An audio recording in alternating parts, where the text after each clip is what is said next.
Hello दोस्तों, स्वागत है आप सभी का आपके अपने यूट्यूब चैनल विश्वगुरु एकेडमी पर। दोस्तों, कैसे हैं आप सब लोग।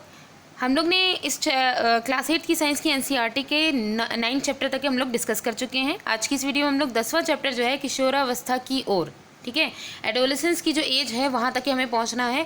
तो हमने पहले भी आपसे कहा था कि अगर आप लोग ने पिछला चैप्टर अच्छे से पढ़ा है, उसे अच्छे से समझा है, तो इस चैप्टर को पढ़ने में आपको बहुत ही ज़्यादा जो है आसानी भी होगी और काफ़ी अच्छे से समझ में आएगा। हम लोग ने पिछले वाले जो चैप्टर था उसमें हम लोग ने रिप्रोडक्टिव ऑर्गन्स के बारे में हम लोग ने पढ़ा था, ठीक है। तो जो रिप्रोडक्टिव ऑर्गन्स जो थे वो मेल और फीमेल का कौन कौन से होते हैं, उनमें 2 तरीके के रिप्रोडक्शन पढ़े थे, सेक्सुअल एसेक्सुअल रिप्रोडक्शन, ठीक है। तो उनके बारे में हमने ये पढ़ा था। लेकिन इस वाले चैप्टर में हमें ये पढ़ना है कि ये जो रिप्रोडक्टिव ऑर्गन्स हैं उनका डेवलपमेंट कैसे होगा और उनमें जो रोल ऑफ एक्शन करने वाले जो हार्मोन्स हैं उनका क्या रोल है, क्या उनका काम हो रहा है, उसे हम लोग इस चैप्टर में पढ़ेंगे, ठीक है।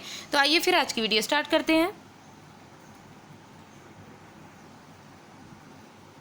तो देखिए इसमें क्या है, पिछले अध्याय में आपने पढ़ा है कि जंतु किस प्रकार जनन करते हैं, किस प्रकार वो रिप्रोडक्शन करते हैं। मानव एवं बहुत से अन्य जंतु एक निश्चित आयु तक पहुंचने के बाद ही जनन कर सकते हैं। मानव ले लें या बहुत से ऐसे जंतु हैं जो एक निश्चित उनकी एक फिक्स एज होती है, वहाँ तक पहुँचते हैं, तभी वो रिप्रोडक्शन के लिए जो है उसके लायक होते हैं या उनके अंदर कुछ चीज़ें डेवलप्ड होती हैं। मानव किसी निश्चित आयु के बाद ही क्यों जनन कर सकते हैं, तो इस क्वेश्चन का आंसर हम देखते हैं।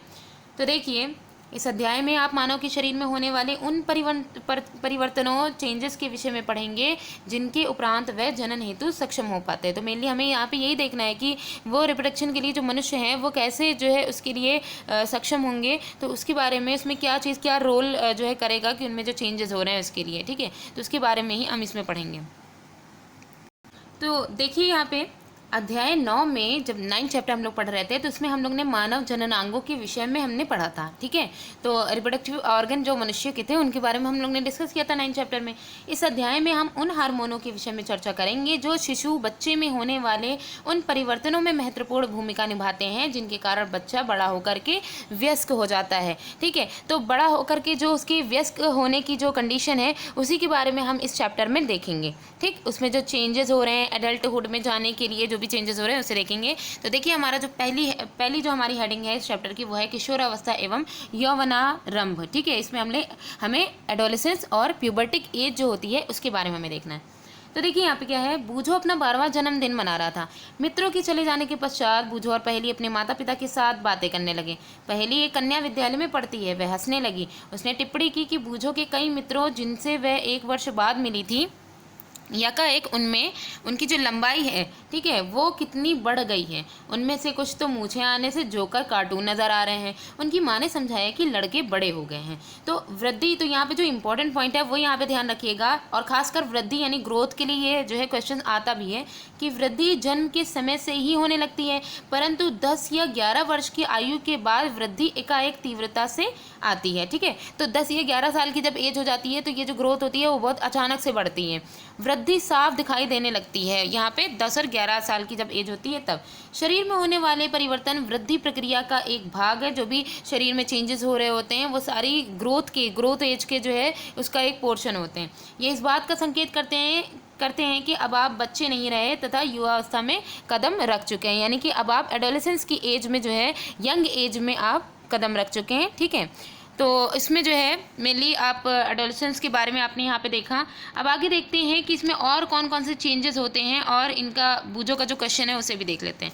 तो बूझो क्या जानना चाह रहा है कि शरीर में होने वाले इस परिवर्तन की अवधि कब तक रहती है, ये जो चेंजेस हो रहे हैं इनकी टाइम ड्यूरेशन वो जानना चाह रहा है। तो देखिए पहली इनको क्या बताने की कोशिश कर रही है, और उनका यहाँ पे संदेश है कि जीवन का ये ऐसा अजीब काल है कि इसमें आप ना तो बच्चे रहते हैं और ना ही बड़े। मैं जिज्ञासु हूँ कि क्या बाल्यकाल एवं युवावस्था के मध्य की इस अवधि का कोई विशेष नाम है।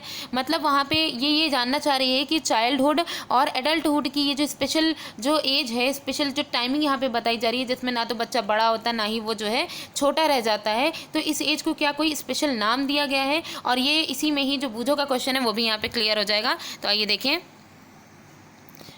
तो यहाँ पे देखिए वृद्धि के लिए भी यहाँ पे कुछ यहाँ पे आएगा कि वृद्धि क्या होती है, एक प्राकृतिक प्रक्रम होता है, ठीक है। ये एक नेचुरल प्रोसेस होती है और जीवन काल की वह अवधि जब शरीर में ऐसे परिवर्तन होते हैं जिसके परिणाम स्वरूप जनन परिपक्वता आती है। क्या आती है, रिप्रोडक्टिव जो मेच्योरिटी होती है वो जब आने लग जाती है। तो ये जो इस परिपक्वता के आने की कंडीशन को ही किशोरावस्था कहा जाता है, ठीक है, इसी को ही एडोलेसेंस कहा जाता है। तो एडोलेसेंस की प्रोसेस यहाँ पे जो पहले का जो वो जानना चाह रही थी वो भी यहाँ पे हो गया कि वो एज जिसमें ना बच्चा बड़ा ना बच्चा वो बड़े में आता है ना ही वो छोटा रह जाता है, इस एज को ही हम किशोरावस्था या एडोलेसेंस होते हैं एडोलेसेंस कहते हैं, जिसमें सारे चेंजेस जो होते हैं वो बहुत तेज़ी से होते हैं। किशोरावस्था लगभग 11 वर्ष की आयु से प्रारंभ होकर के 18 अथवा 19 वर्ष की आयु तक की रहती है, ठीक है। इसकी टाइम ड्यूरेशन ध्यान रखिएगा कि 11 से स्टार्ट होती है, 18 और 19 तक की रहती है ये अवधि, क्योंकि अंग्रेजी में इसे टीन्स बोलते हैं, जैसे 13, 18 और 19 में तीन ये जो है ये वर्ष की आयु यहाँ पे दी गई है, ठीक है। तो यहाँ पे ये जो टीन्स है इसको बोलते हैं, इसी वजह से जो किशोर होते हैं उनको टीनेजर्स भी कहा जाता है, ठीक है। तो किशोर जो होते हैं उनको टीनेजर्स कहा जाता है। लड़कियों में ये अवस्था लड़कों की अपेक्षा 1 या 2 वर्ष पूर्व प्रारंभ हो जाती है। जो ग्रोथ एज होती है वो और जो डेवलपमेंट की जो एजेस होती हैं वो लड़कियों में पहले आ जाती है, यानी कि हम यहाँ पे कहें कि प्यूबर्टिक एज जो है वो लड़कियों में लड़कों की अकॉर्डिंग पहले स्टार्ट हो जाती है। किशोरावस्था की अवधि व्यक्तियों में भिन्न भिन्न होती है, अलग अलग व्यक्तियों में किसी कारणवश या अलग अलग जो जलवायु में रहने वाले जो लोग होते हैं उनमें अलग अलग प्रकार से होती है उनकी टाइमिंग, ठीक है। किशोरावस्था के दौरान मनुष्य के शरीर में अनेक परिवर्तन चेंजेस देखने को मिलते हैं। यह परिवर्तन ही यौवनारंभ यानी प्यूबर्टिक का संकेत होते हैं। प्यूबर्टिक एज का जो संकेत होते हैं वो यही होते हैं, यही चेंजेस होते हैं। इनमें से सबसे महत्वपूर्ण परिवर्तन है लड़के एवं लड़कियों की जनन क्षमता का विकास। ये सबसे इम्पोर्टेंट रोल है कि जो बॉयज़ एंड गर्ल्स में जो रिप्रोडक्टिव मतलब कि इसमें जो प्रोसेस होती है प्यूबर्टिक एज में उसके लिए कैपेबल हो जाते हैं यौवनारंभ के लिए, ठीक है। जनन क्षमता इनमें मेनली ये इसका डेवलपमेंट होने लग जाता है। तो किशोर की जो जनन परिपक्वता के साथ ही यौवनारंभ समाप्त हो जाता है। यहाँ पे ये ध्यान रखिए कि जो किशोर है, ठीक है, वो चाहे बॉय हो चाहे गर्ल हो, उसकी जब जनन परिपक्वता हो जाती है, ठीक है, तो उसकी रिप्रोडक्शन की जो प्रोसेस होती है वो जब एकदम पूरी तरीके से मैच्योर हो जाता है तो तब उसकी जो प्यूबर्टिक एज होती है वो समाप्त हो जाती है। तो यहाँ पे देखिए पहेली और बूझों को एहसास होता है कि लंबाई में एकाएक वृद्धि एवं लड़कों में हल्की दाढ़ी मूंछों का आना किशोरावस्था के लक्षण हैं। तो यहाँ पे एडोलेसेंस की जो भी सिम्टम्स यहाँ पे दिख रहे हैं, जो लक्षण यहाँ पे दिख रहे हैं, तो पहली बूझों ने जो एक्सपीरियंस किया उसका यही बताया कि ग्रोथ होना, अचानक से वृद्धि होना और साथ ही साथ जो लड़के हैं उनमें दाढ़ी मूंछों का आना, ये किशोरावस्था के लक्षण हैं। वे यौवनारंभ में होने वाले अन्य परिवर्तनों के विषय में जानना चाहते हैं, यानी प्यूबर्टिक एज में जो और चेंजेस होते हैं इनके बारे में जानने के लिए काफ़ी उत्सुक हैं। तो आइए देखते हैं सबसे पहली जो हमारी हेडिंग होगी कि यौवनारंभ में होने वाले जो परिवर्तन है, जो चेंजेस हैं प्यूबर्टिक एज में जो होंगे उन्हें देखते हैं, जिसमें सबसे पहला है लंबाई में वृद्धि, ठीक है। इंक्रीज इन हाइट में हम देखते हैं लंबाई में एकाएक वृद्धि यौवनारंभ के, तो ये ध्यान रखना है कि प्यूबर्टिक एज के ही सिम्टम्स हैं लंबाई में वृद्धि होना। तो ये एकाएक यौवनारंभ के दौरान होने वाला सबसे अधिक दृष्टिगोचर परिवर्तन है, तो जो सबसे ज़्यादा देखने को मिलता है। तो यहाँ पे देखिए कि जो वृद्धि जो हो रही है ये सबसे इम्पॉर्टेंट, सबसे ज़्यादा दृष्टिगोचर परिवर्तन, यानी देखने में जो चेंजेस सबसे ज़्यादा जो पता चलते हैं वो वृद्धि पता चलती है, ग्रोथ जो हो रही होती है। इस समय शरीर की लंबी अस्थियों की अर्थात हाथ एवं पैरों की अस्थियों की लंबाई में वृद्धि होती है और व्यक्ति लंबा हो जाता है। तो ये चीज़ हो गई, ये पहला सिम्टम्स हो गया। क्रियाकलाप में देख लेते हैं, इसमें क्या करना है हमें कि निम्न चार्ट में लड़के एवं लड़कियों की आयु, यहाँ पे एक सीरीज दी गई है, इसमें लड़के और लड़कियों की आयु के साथ लंबाई में वृद्धि की औसत दर को दर्शाया गया है। उन दोनों मतलब कि लड़के और लड़कियों की आयु भी दी गई है, साथ ही साथ लंबाई में जो उनमें चेंजेस हो रहे हैं उनकी जो औसत दर है उसको भी दर्शाया गया है। कॉलम 2 और 3 में किसी व्यक्ति की लंबाई को प्रतिशत में दर्शाया गया है जो किसी आयु पर पहुँचने पर होती है, ठीक है। और अलग अलग आयु दी गई ना, आयु को कॉलम 1 में दर्शाया गया है। अब उदाहरण यहाँ पे देख लेते हैं पहले, जैसे कि यहाँ पे 11 वर्ष की आयु तक का एक लड़का, ठीक है, वो अपनी पूर्ण लंबाई का 81% लक्ष्य प्राप्त करता है, जबकि एक लड़की अपनी पूर्ण लंबाई का 88% तक पहुँच जाती है। अपनी पूरी जो इसकी लंबाई होती है वो 88% तक पहुँच जाती है। ये आंकड़े प्रतिनिधित्व मात्र हैं जो व्यक्तियों में भिन्न हो सकते हैं, अलग अलग व्यक्तियों में अलग अलग प्रकार के हो सकते हैं। अपने मित्रों के लिए सारणी का प्रयोग करके उनकी पूर्ण लंबाई का अनुमान लगाइए और पता करिए कि इसमें क्या क्या चेंजेस हो सकते हैं। तो यहाँ पे जो ऊपर सीरीज दी गई है इसमें अलग अलग जो है पहले एजेस दी गई है, एजेस के अकॉर्डिंग लड़के और लड़कियों में जो पूर्ण लंबाई का जो प्रतिशत है वो दिया गया है। तो यहाँ पे हमें ये देखना है कि आपकी कक्षा में कौन सबसे लंबा कौन सबसे बौना हो सकता है, उनको एज के अकॉर्डिंग हमें पता करना है। जैसे यहाँ पे आयु दी गई है पहले कॉलम में, ठीक है, और पूर्ण लंबाई जो कि प्रतिशत में दिखाई गई कि लड़कों की कितनी होगी, लड़कियों की कितनी होगी। तो अगर अगर बच्चे 8 वर्ष के हैं तो लड़के 72% ही बढ़ेंगे, लड़कियां 77। 9 वर्ष के हैं तो लड़के 75 और लड़कियां 81। 10 वर्ष के हैं तो लड़के 78 और लड़कियां 84। ठीक है। 11 वर्ष के अगर हैं तो जो लड़के जो होंगे वो 81% और लड़कियां 88%। 12 वर्ष के जब होंगे तो लड़के 84% और लड़कियां 91%। 13 वर्ष में 88%, 95%। 14 वर्ष के जब हो जाएंगे तो इसमें लड़के 92% और लड़कियां 98%। 15 वर्ष में 95 लड़कों की हो जाएगी, 99 लड़कियों की हो जाएगी। 16वीं एज में जब 16 साल के हो जाएंगे तो उसमें लड़कों की जो ग्रोथ होगी वो 98% होगी और लड़कियों की 99.5% होगी।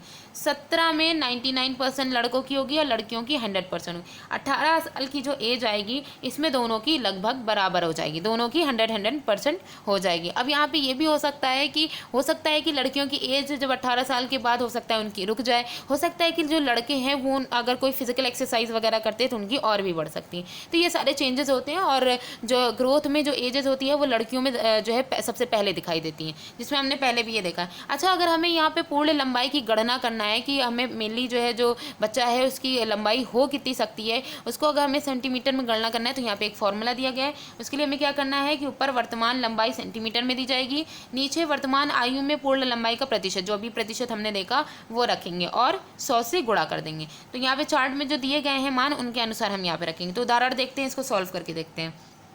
पहले यहाँ पे क्या किया है, एक लड़का जिसकी आयु 9 वर्ष है तथा लंबाई 120 सेंटीमीटर है, वृद्धि काल की समाप्ति पर उसकी अनुमानित लंबाई होगी। तो हमने सारणी में देखा था कि 9 वर्ष का जो बच्चा है उसमें चूंकि यहाँ पे लड़का लिया गया है तो लड़के की कितनी थी, 75% थी। ठीक है, तो जो लंबाई जो सेंटीमीटर में दी गई उसे ऊपर रखेंगे अकॉर्डिंग टू फॉर्मूला, और 9 वर्ष की आयु में जो प्रतिशत था लड़के का वो 75% था और 100 मल्टीप्लाई 100 तो दिया ही गया था। इनको जब सॉल्व किया गया तो 160 सेंटीमीटर उसकी पूरी लंबाई लड़के आ गई। ठीक है, तो इस तरीके से इसे सॉल्व करने का, अगर मान लीजिए कोई क्वेश्चन आता है कि जिसमें पूर्ण लंबाई आपको बतानी है तो इस तरीके से आप सॉल्व कर सकते हैं।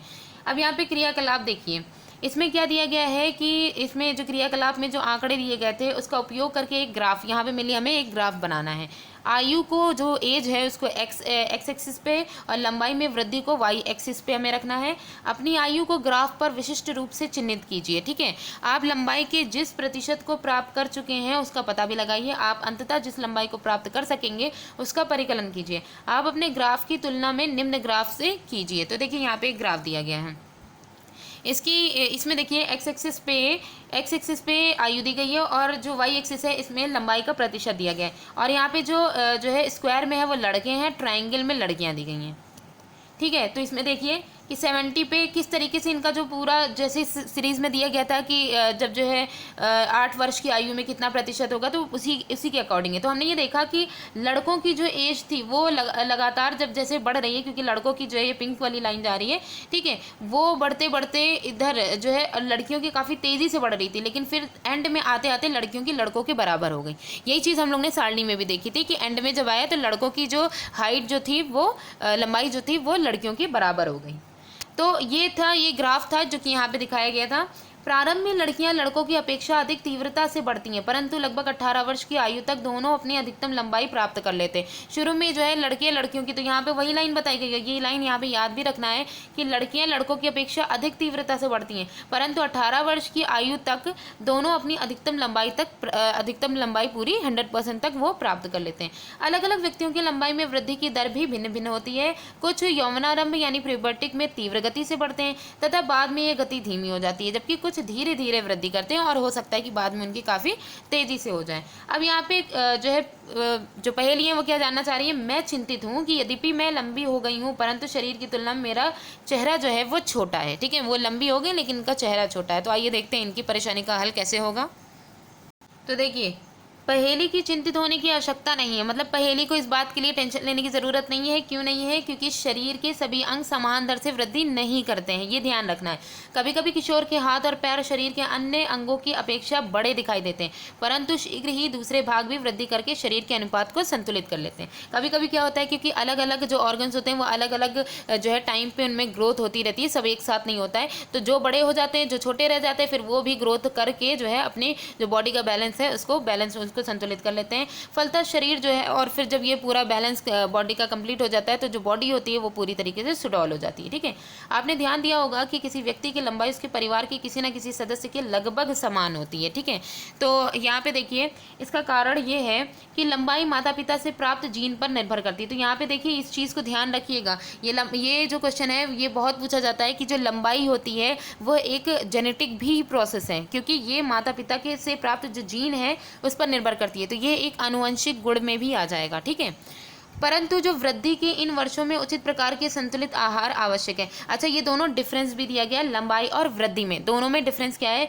कि जो लंबाई होती है वो माता पिता से प्राप्त जीन पर निर्भर करती है। ठीक है, लेकिन जो वृद्धि होती है वो संतुलित आहार की पर जो है आवश्यक, यानी कि जो वर्षों में वृद्धि जो बढ़ रही है, अगर उसको पौष्टिक आहार मिलता रहेगा तो वो होती जाएगी। ठीक है, और अगर पौष्टिक आहार किसी तरीके से रुक गया तो जो जेनेटिक उनमें गुण है वो भी अपना काम नहीं कर पाएंगे और उनकी ग्रोथ जो है वो वहीं पर ठप हो जाएगी। तो दोनों में बड़ा जो है डिफरेंस भी है कि जेनेटिक कौन सी है, कौन सी नेचुरल है। हमने वृद्धि के बारे में ये देखा था कि एक नेचुरल प्रोसेस होती है जो हमारे पर डिपेंड करती है कि हम कैसा खान पान कर रहे हैं। और लंबाई में हमने ये देखा कि माता पिता से ये गुण आते हैं, जैसे माता पिता अगर छोटी हाइट के हैं तो बच्चे में भी ये चीज़ होगा। लेकिन कभी कभी ये होता है जेनेटिक है, हो सकता है फैमिली की जो है अदर जो फैमिली मेम्बर्स हैं उनके भी गुण आ सकते हैं। ठीक है, ज़्यादातर माँ बाप का ही जो है इफेक्ट होता है। लेकिन इसमें यह भी होता है कि मान लीजिए कि अगर हाइट उनकी जो है बच्चे की कम है या माँ बाप जो है लंबी हाइट के हैं और बच्चा छोटी हाइट का कैसे हो गया, उसको पौष्टिक आहार नहीं मिला। ठीक है, तो ये भी इफेक्ट पड़ सकता है। तो ये दोनों जो है काफ़ी अच्छी लाइंस थी।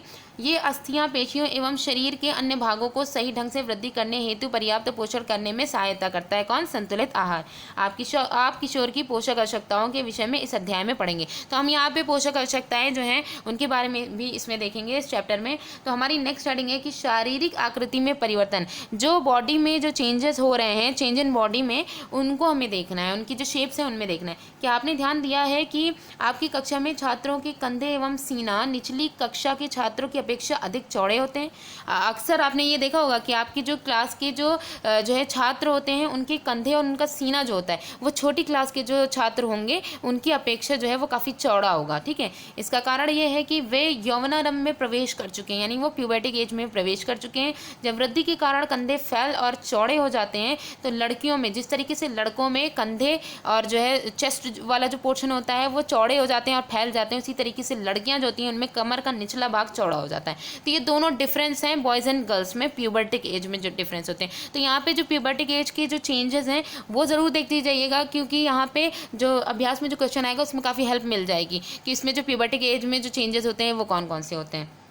अब जैसे यहाँ पे है कि वृद्धि के कारण लड़कों में शारीरिक पेशियां लड़कियों की अपेक्षा सुस्पष्ट एवं गठी हुई दिखाई देती हैं। लड़कों का जो है शरीर होता है एकदम ठोस और सुडौल इस वजह से भी होता है क्योंकि ये एक लक्षण है, वृद्धि के कारण ही ये होता है कि लड़कों में जो है उनकी जो बॉडी होती है वो सुडौल और गठी हुई दिखाई देती है। अतः किशोरावस्था के दौरान लड़कों एवं लड़कियों में होने वाले परिवर्तन अलग अलग हैं। तो उनमें हम सारे परिवर्तन एक एक करके देखेंगे, जिनमें पहला हमारा होगा स्वरों में परिवर्तन। तो जो वॉइस चेंजेस होती है लड़के और लड़कियों में वो कैसे होती है? क्या आपने ध्यान दिया है कि कभी कभी आपकी कक्षा के कुछ लड़कों की आवाज़ फटने लगती है, मतलब एकदम जो है भारी भारी ऐसी आवाज़ बोलती है कि कुछ भी उनके वर्ड समझ में नहीं आते। तो ऐसा होता क्यों है, इसे हम देखते हैं। तो जब यौवनारंभ यानी प्यूबर्टिक एज में होता ये है कि प्यूबर्टिक एज में जो स्वर यंत्र अथवा लैरिंग्स जो होती है, वॉइस बॉक्स जो होता है, उसमें वृद्धि का प्रारंभ होता है। जब प्यूबर्टिक एज होती है तो जो वॉइस बॉक्स होता है उसमें जो है ग्रोथ होने लग जाती है। ठीक है, लड़कों का जो स्वर यंत्र होता है वो विकसित होकर के अपेक्षाकृत बड़ा हो जाता है और लड़कों में बढ़ता हुआ जो स्वर यंत्र है, जो वॉइस बॉक्स है,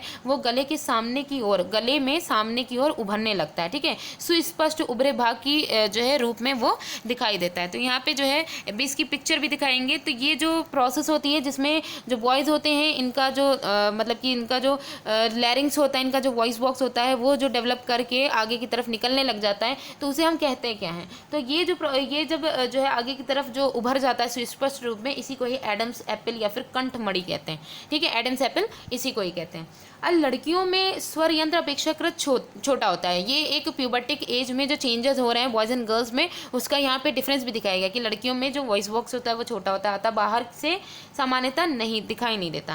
सामान्यतः लड़कियों में स्वर उच्चारत वाला होता है, यानी कि जो लड़कियाँ जो होती हैं उनमें जो वॉइस होती है, ये चीज़ आपको यहाँ पे बहुत अच्छी ध्यान रखनी है। एक और डिफरेंस है कि लड़कियों की जो वॉइस होती है वो हाई पिच की होती है। ठीक है, तो उनमें जो स्वर जो होता है वो हाई पिच का होता है, हाई पिच पिच की जो है वॉइस होती है लड़कियों में, जबकि जो लड़के होते हैं उनमें ये स्वर जो होता है वो गहरा होता है, उनमें डीप वॉइस होती है। ठीक है, तो आप ये देख सकते हैं ये लाइन भी डिफरेंस के लिए काफ़ी अच्छी है कि लड़कियों में हाई पिच होती है और लड़कों में डीप वॉइस होती है, स्वर गहरा होता है। इसके अलावा किशोर लड़कों में कभी कभी स्वर यंत्रियों की पेशियों में अनियंत्रित वृद्धि हो जाती है और आवाज़ फटने और भर्राने लगती है। कभी कभी लड़कों में ये चीज़ होता है कि जो वॉइस बॉक्स है इनकी पेशियों में जो ग्रोथ हो रही होती है वो बहुत ज़्यादा हो जाती है, इसमें कंट्रोल नहीं रहता है और जिसकी वजह से उनकी जो आवाज़ है वो फटने लगती है, भर्राने लगती है। ये स्थिति कुछ दिनों अथवा कुछ सप्ताह तक बनी रहती है, जिसके बाद ये स्वर जो है वो सामान्य होता है। मतलब ये जो कंडीशन होती है भर्राने की या जो है आवाज़ फटने की, ज़्यादा दिनों तक के नहीं रहता है, उसके बाद कुछ दिनों तक के रहता है, उसके बाद सही हो जाता है। तो यहाँ पे देखिए एडम्स एप्पल दिखाया गया है वॉइस का कि ये जो उभरा हुआ पोर्शन होता है इसे एडम्स एप्पल कहते हैं, जो कि स्वर बॉक्स जो होता है या वॉइस बॉक्स जो होता है उसके वृद्धि करने की वजह से होता है। ठीक है, तो ये हो गया। अब आगे देखते हैं कि बूझो क्या बता रहा है। बूझो अनेक सहपाठियों की फटी आवाज़ है, मतलब सॉरी यहाँ बूझो ये बताना चाह रहा है कि मेरे अनेक सहपाठियों की फटी आवाज़ है। ठीक है, वो भर्राने लगते हैं। अब मैं जान गया हूँ कि ऐसा क्यों है। ठीक है, आगे देखते हैं। नेक्स्ट जो हमारी हेडिंग है वो है स्वेद एवं तैल ग्रंथियों की क्रियाशीलता में वृद्धि। ठीक है, तो यहाँ पे मेनली जो एक्टिविटी है स्वेट ग्लैंड और जो है सेबेसियस ग्लैंड, यहाँ पे जो तैलीय ग्रंथियाँ होती हैं उनको सेबेसियस ग्लैंड कहते हैं, उनकी जो है इंक्रीज़ है, उनकी जो एक्टिविटीज़ हैं उनमें हमें देखना है।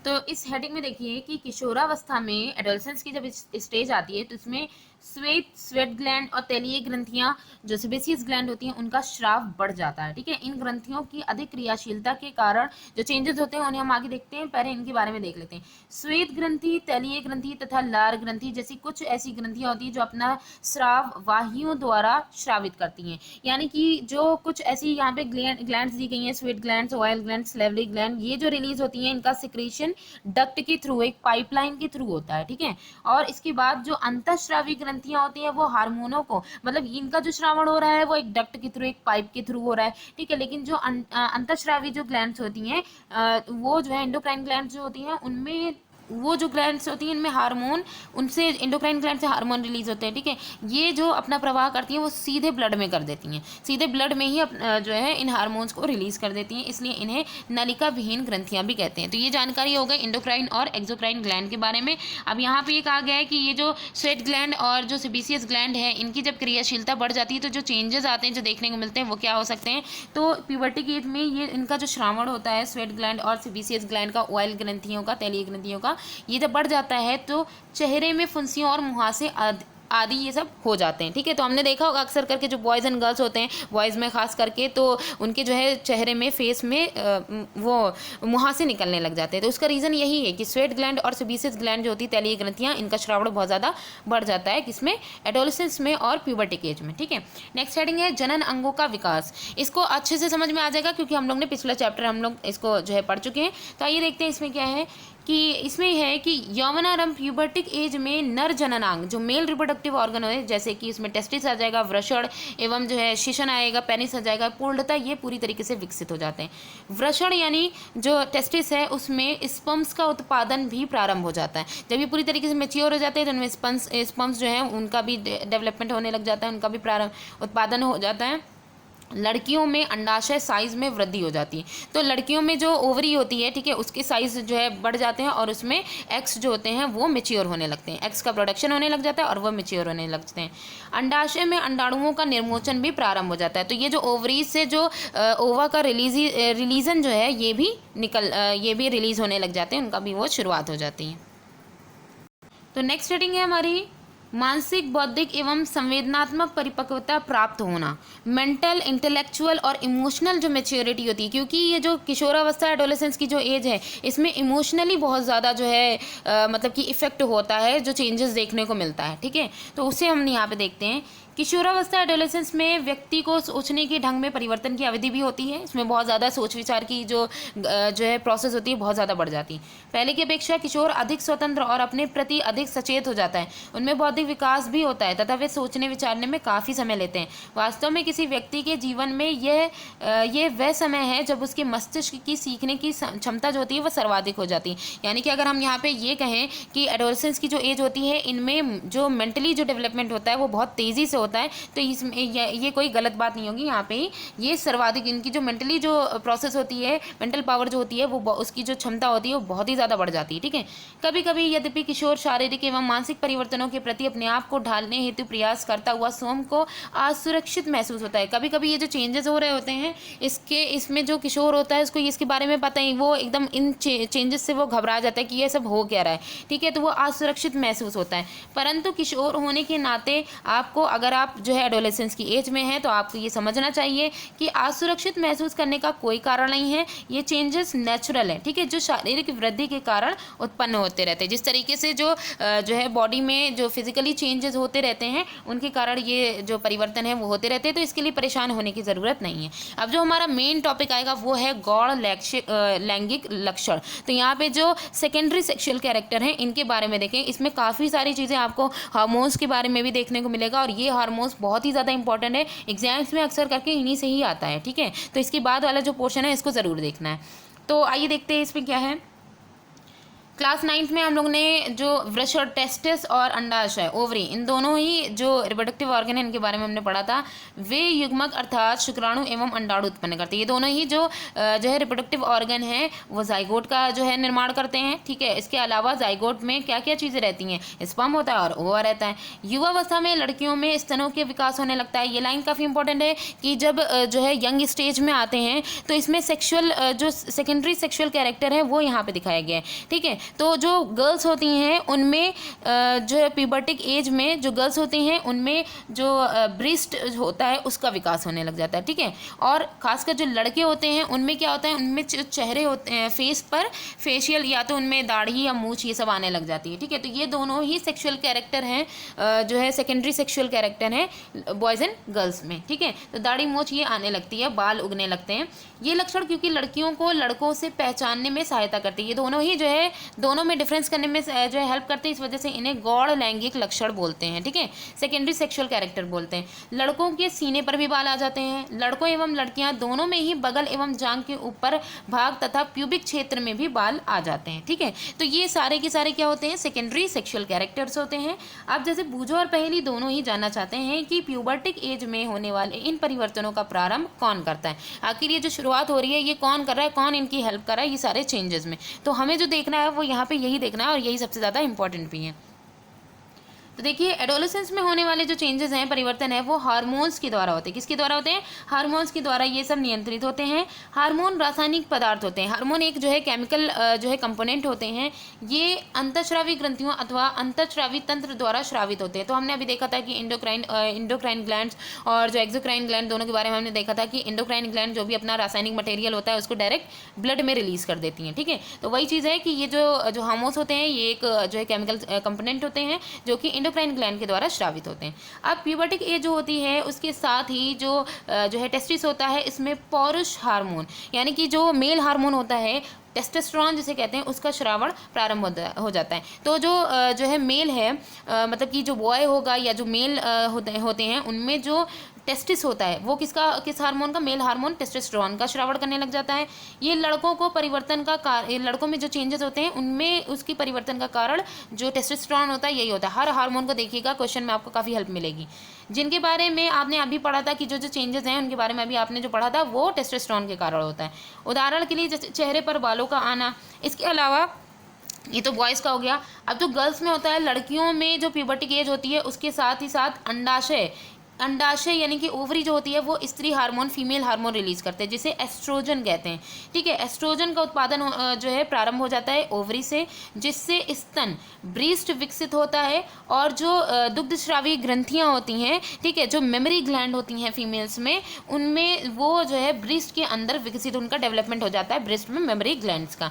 इन हार्मोन्स के उत्पादन का नियंत्रण एक अन्य हार्मोन के द्वारा भी किया जाता है। ये जो हार्मोन है जो हमने अभी देखा कि टेस्टोस्टेरोन के बारे में देखा, एस्ट्रोजन के बारे में देखा, इनका कंट्रोल दूसरे हार्मोन के हाथ में होता है। वो हार्मोन कहाँ से रिलीज होता है, जो कि पीयूष ग्रंथि जिसे हम पिट्यूटरी ग्लैंड कहते हैं, इनके द्वारा ये स्रावित होता है। पिट्यूटरी ग्लैंड का आप दोनों नाम ध्यान रखिएगा क्योंकि अक्सर करके इसमें कन्फ्यूजन हो जाती है कि पिट्यूटरी ग्लैंड और पीयूष ग्रंथि दोनों एक ही हैं, दोनों का नाम है। ठीक है, तो ये चीज़ हो गया कि पीयूष ग्रंथि के द्वारा एक हार्मोन का रिलीजेशन होता है, जो अलग अलग जो ग्लैंड्स होती हैं, या इंडोक्राइन हो या एक्सोक्राइन ग्लैंड हो, ठीक है, उनको हार्मोन्स रिलीज करें, खासकर जो है चूँकि ये इंडोक्राइन ग्लैंड है, तो ये जो और अदर जितने भी इंडोक्राइन ग्लैंड्स हैं उनको उनके हार्मोन्स जो हैं उनको रिलीज करने में हेल्प करती हैं। तो यहाँ पे हमने देखा कि ओवरी और टेस्टिस में कैसे पिट्यूटरी ग्लैंड के जो हार्मोन है उसका क्या रोल था।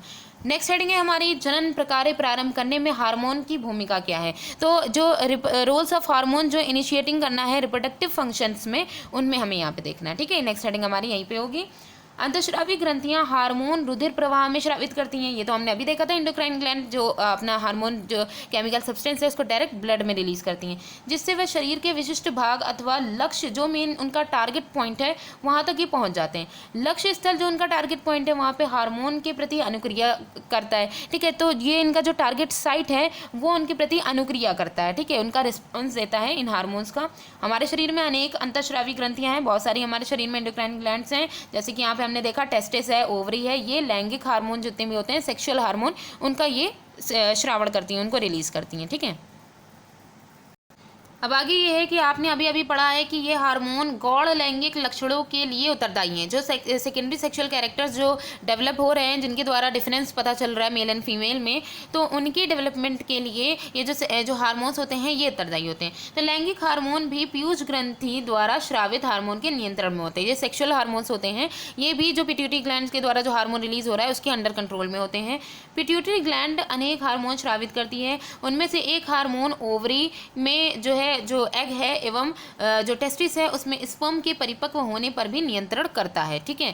तो ये जो है ये पिट्यूटरी ग्लैंड के हार्मोन का रोल था। अब यहाँ पे हमें ये देखना है कि जैसे पिट्यूटरी ग्लैंड पीयूष ग्रंथि से स्रावित होने वाले जो हार्मोन हैं उनका जो जननांग है, रिप्रोडक्टिव ऑर्गन है, उनमें टेस्टोस्टेरोन टेस्टोस्टेरोन मेल हार्मोन होता है पुरुष या नर में, तथा एस्ट्रोजन जो होता है वो स्त्रियों में फीमेल हार्मोन होता है, स्रावित करने के लिए उद्दीप्त करता है। यानी कि जो पिट्यूटरी ग्लैंड से जो हार्मोन निकलता है उसका मेनली ये काम होता है, वो टेस्टिस में जाता है, तो टेस्टिस को कहता है कि तुम अपना जो है मेल हार्मोन रिलीज करो, और अगर ओवरी तक के पहुंचता है तो वहाँ पे उसे कहता है कि तुम अपना फीमेल हार्मोन रिलीज करो, ठीक है। तो इसका ये काम होता है सीधा ऑर्डर देने का। उसके बाद है रुधिर प्रवाह में स्रावित किया जाता है, फिर जब ये रिलीज हो जाता है उसके बाद उसको जो ब्लड में मेनली जो ब्लड का फ्लो होता है उसी में ही रिलीज कर दिया जाता है, क्योंकि ये डक्टलेस होते हैं, तथा शरीर के विभिन्न भागों तक के जो उनकी टारगेट साइट है वहाँ तक ये पहुँच जाते हैं जहाँ इन्हें मेन वर्क करना है। इसके अलावा जो प्यूबर्टिक एज होती है उसके समय में शरीर में होने वाले परिवर्तनों को उद्दीप्त करता है। इसके अलावा क्योंकि हमने भी देखा कि जो सेक्सुअल हार्मोन्स होते हैं इनका मेनली जो बॉडी में जो सेकेंडरी सेक्सुअल कैरेक्टर्स होते हैं इनके डेवलपमेंट के लिए इनका सबसे बड़ा रोल होता है, ठीक है। तो ये भी काम इनका साथ ही साथ ये भी करते हैं। पहली और बूझो अब समझ गए थे कि यौवनारंभ प्यूबर्टिक एज में व्यक्ति में जनन अवधि का प्रारंभ है, जब व्यक्ति ये जो प्यूबर्टिक एज होती है इसी में ही मेनली रिप्रोडक्शन की जो प्रोसेस होती है उसकी स्टार्टिंग हो जाती है, जब व्यक्ति जनन की क्षमता प्राप्त कर लेता है, रिप्रोडक्शन की जब वो उसके अंदर पावर आ जाती है, परंतु वे जानना चाहते हैं, मतलब प्यूबर्टिक एज में ही उसके अंदर जो है उसकी जो रिप्रोडक्शन की प्रोसेस होती है वो उसके अंदर आ जाती है, उसकी जो पावर होती है वो उसके अंदर आ जाती है, परंतु वे जानना चाहते हैं कि क्या जनन काल एक बार प्रारंभ होने के बाद जीवन पर्यंत तक चलता रहता है या कभी समाप्त होता है। तो ये काफ़ी अच्छा क्वेश्चन है, इसे भी हम देखेंगे यहाँ पे। तो जो हमारी इसी वजह से जो हमारी जो पहली हेडिंग है वो है मानव में जनन काल की अवधि। अब मनुष्य में ये जो रिप्रोडक्शन की जो टाइमिंग है उसे हम यहाँ पे देख लेते हैं कि देखिए यहाँ पे क्या है कि जब किशोरों में वृषण, टेस्टिस और ओवरी ये दोनों ही युग्मक यानी कि जो जाइगोट है उसका उत्पादन करते हैं, उसको जो है उसका जाइगोट का जो है उत्पादन करने लगते हैं, तब वे जनन के योग्य हो जाते हैं, जब ये जाइगोट का या दोनों ही जो है स्पर्म और ओवा का प्रोडक्शन करने लग जाते हैं। युग्मक की परिपक्वता एवं उत्पादन की क्षमता पुरुषों में स्त्रियों की अपेक्षा अधिक अवधि तक रहती है। तो ये जो है युग्मक है, ये जो यहाँ पे जो गेमेट्स हैं इनकी जो मेच्योरिटी होती है और उनकी उत्पादन की जो प्रोसेस होती है, उनकी जो पावर होती है वो पुरुषों में स्त्री की अपेक्षा अधिक अवधि तक रहती हैं। तो यहाँ पे देखिए जो फीमेल्स होती हैं उनमें जनन अवस्था का प्रारंभ यौवनारंभ यानी कि 10 से 12 वर्ष की आयु से हो जाता है। जो फीमेल्स होती हैं उनमें क्या होता है कि उनमें जो जनन अवस्था होती है, इनमें जो रिप्रोडक्शन की जो प्रोसेस होती है उसकी स्टार्टिंग यौवनारंभ से ही हो जाती है। प्यूबर्टिक एज से 10 से 12 वर्ष की जो आयु होती है प्यूबर्टिक एज की, उसी से ही स्टार्टिंग हो जाती है, तथा सामान्यतः 40 से 50 वर्ष की आयु तक ही ये चलता है, ठीक है। मतलब फीमेल्स का जो होता है वो लिमिटेड होता है, लेकिन जो मेल्स होता है उनका जो है काफ़ी समय तक के चलता है। तो आइए उन सबको एक एक करके हम देखते हैं। तो इसमें होगा क्या कि ये जो प्यूबर्टी एज होती है फीमेल्स में, ठीक है, उनमें जो अंडाणु होते हैं, एक्स जो होते हैं, वो मैच्योर हो जाते हैं, ठीक है।